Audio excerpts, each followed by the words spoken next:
Hey guys, Coach Bill Sandillo coming to you from Chandler, Arizona. How's everybody's week going so far? I wanted to jump on here and do a video because I got an email from a parent recently that asked me a very specific question, and I think it's a valid question, so we want to address it today. Is what's a good age for my son or daughter to start going and getting lessons? This woman's son was 8 years old and wanted to get lessons from me. And I obviously politely turned her down because I don't think anybody who's 8 years old should be getting lessons at this point. I don't care if it's pitching lessons or hitting lessons or conditioning. You have to develop a love for the game before you start spending money to get lessons from a so-called professional trainer. Because again, remember guys, there's a lot of guys out there that own facilities. There's a lot of guys out there that train, that claim that they've worked with all these people and they can get you your exit velo up, they can get your swing better, they can do a lot of things, but these are the guys that you have to do your due diligence on. And I've done a whole video on how to pick the right trainer for your son or daughter, because a lot of guys that played the game think they can teach, and a lot of guys who played professionally can't teach a lick. They might be able to work with their friends who may be still in the game, or they might be able to teach somebody based on what they did. But at the end of the day, it's not about what they did, it's about what they know and how they can assess and how they can get somebody better.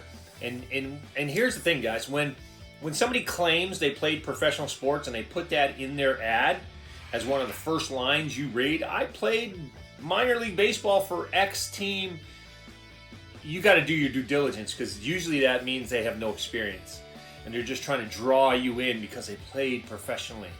I try to tell people my resume, 29 years as a hitting instructor, as a level 4 hitting instructor. I got certified years ago when certification meant something, and now people are giving instructions, they're not certified, they have zero experience, and they're really not qualified to assess a client and then figure out what's wrong and then obviously show measurable results, which is why people want to come back to you and spend the money, because lessons aren't cheap.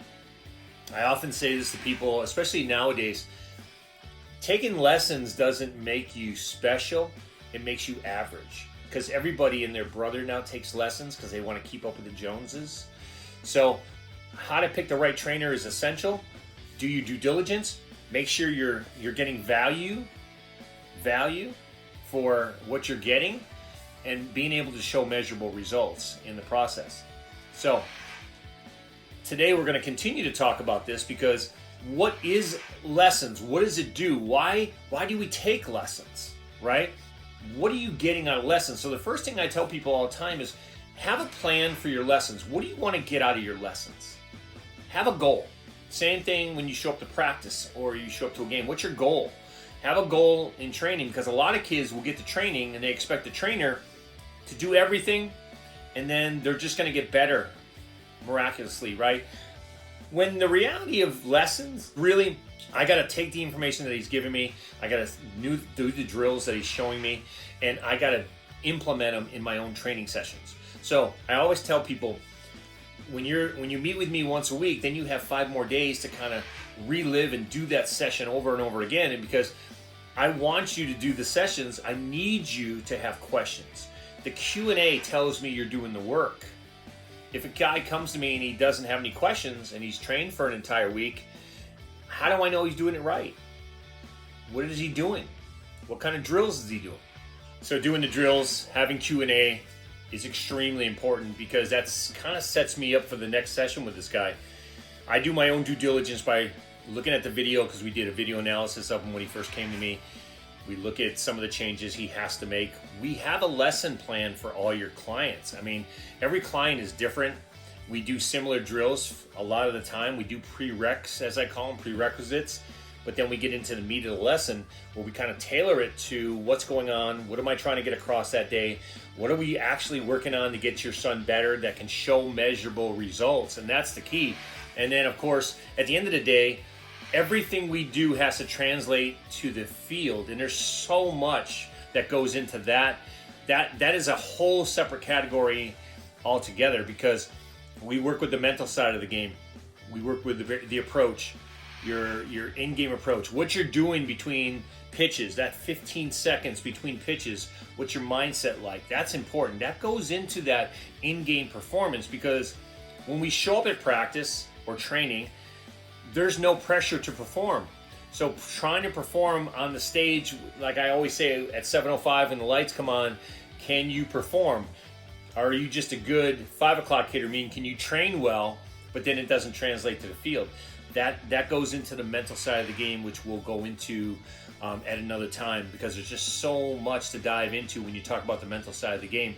But understand this, at the end of the day, parents, if you're going to get your son or daughter lessons, make sure you do your due diligence. One, pick the right trainer that meets your philosophy, that you guys mesh up on philosophy.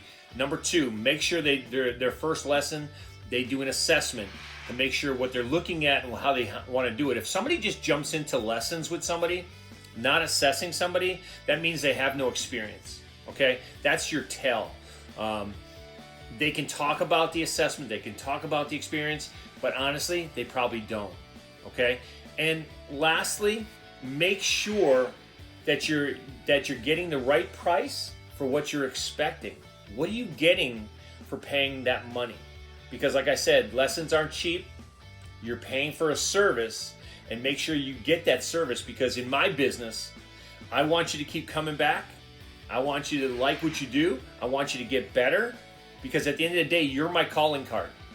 There's a reason why I've been in business for 29 years and trained over 11,000 players at every level. And there's a reason why I haven't advertised not once in the last 11 years. So it's all word of mouth. And that's really what goes into, really what goes into saying that, I'm at least doing very, very good for a lot of people. Otherwise, they wouldn't recommend me to the people they know.